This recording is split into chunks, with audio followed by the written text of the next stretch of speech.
Política, entrevistas, informações, debate e muita conversa boa. Tudo isso junto e misturado no seu videocast Momento da Política. Olá, seja muito bem-vindo, seja muito bem-vinda. Tá no ar mais uma edição do nosso videocast Momento da Política.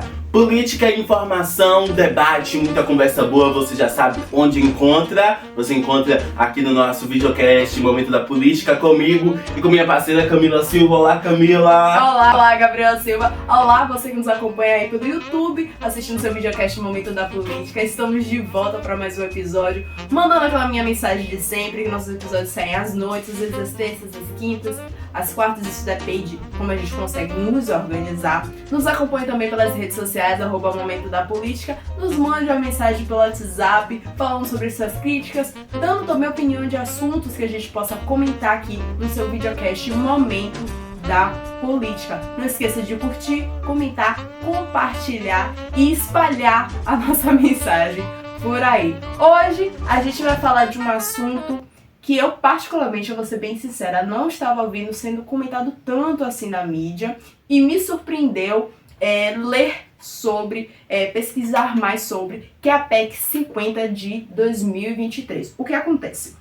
De acordo com informações do site Agência Brasil, no dia 28 de setembro foi protocolada na Câmara de Deputados, com assinatura de 175 deputados, a PEC 50 de 2023, que foi referenciada como a PEC do equilíbrio entre os poderes. A PEC tem como objetivo alterar a redação do artigo 49 da Constituição Federal, que prevê o que é de competência exclusiva do Congresso Nacional, com o intuito de permitir que o Congresso, através de uma maioria qualificada dos membros da Câmara de Deputados e do Senado Federal, derrube decisões transitadas em julgados do Supremo Tribunal Federal, sempre que essas decisões extrapolarem limites constitucionais.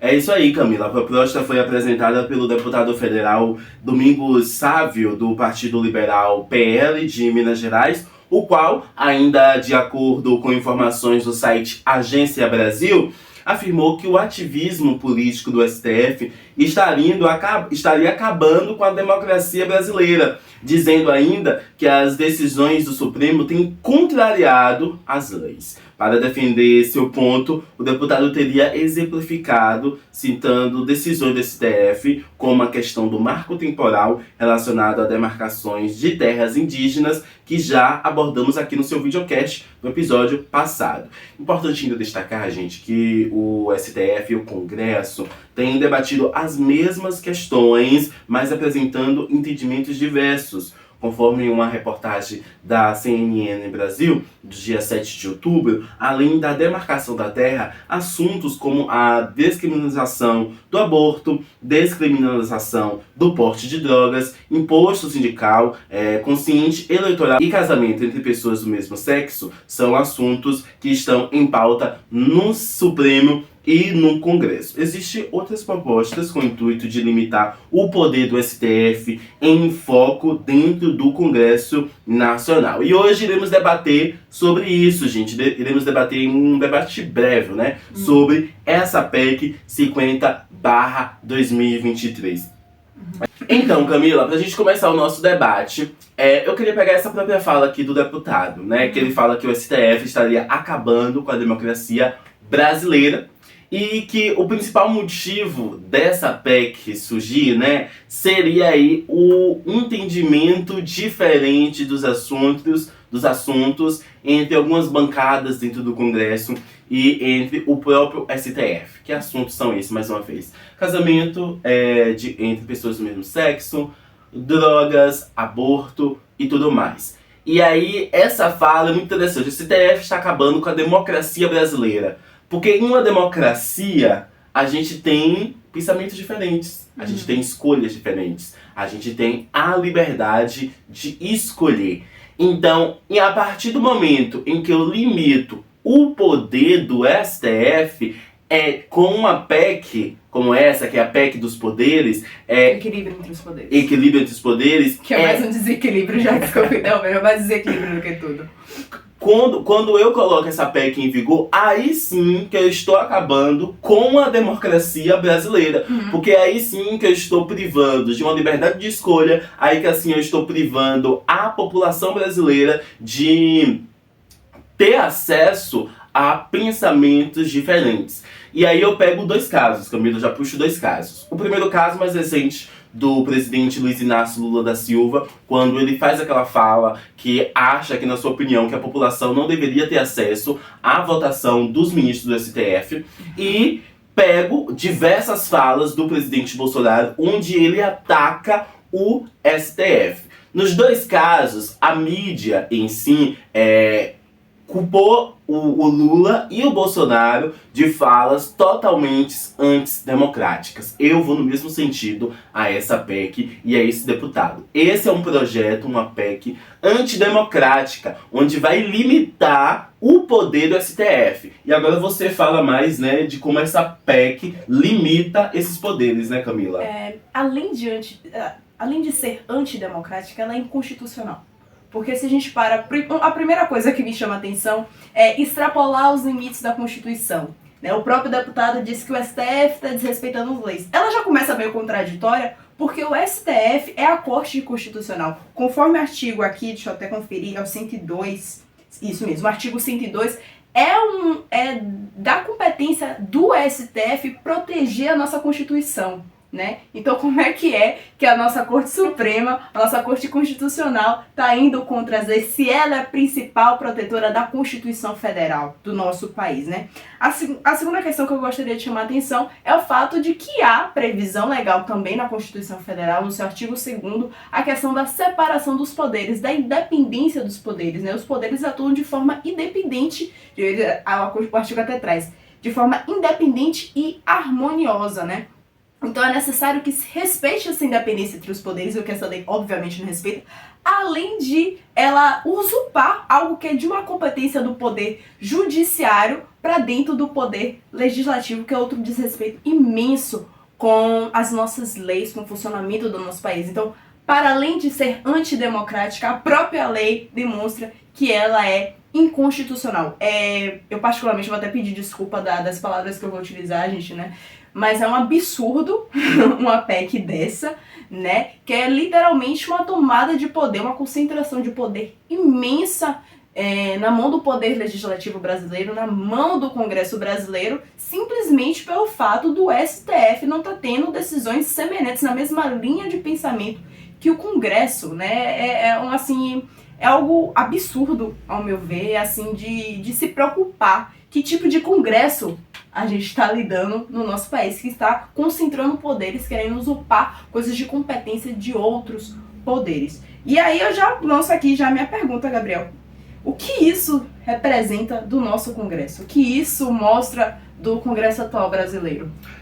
Antes de responder essa pergunta, Camila, eu queria fazer mais um comentário, porque a gente precisa falar do recado da população brasileira em relação a esse assunto da democracia.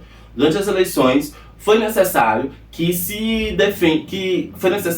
as pessoas defendessem a democracia a todo instante, porque ela estava sendo constantemente nos debates e nos palcos políticos sendo atacada, né? E aí a gente continua tendo hoje essa missão de defender a democracia, porque pessoas que são colocadas dentro do Congresso ainda continuam investindo nessa ideia de atacar a democracia. Então eu acho que quando eu falo de recado da população, é porque eu acho que o recado da população tem que ser mais forte ainda agora, já que esse assunto continua em alta. Acho que tem que ser retirado essas pessoas, esses deputados, Camila, dentro do Congresso, tem que perder os seus cargos. Na próxima eleição, a população tem que dar um recado de realmente retirar essas pessoas de lá, porque elas estão lá através da democracia, elas estão lá através da independência de poderes, né? Não é o presidente que manda em tudo, não é o STF que manda em tudo, não é os deputados que estão em tudo. Cada um tem o seu poder, cada um tem sua função. Então elas estão lá através da democracia e elas se utilizam disso para atacar a própria. Então o recado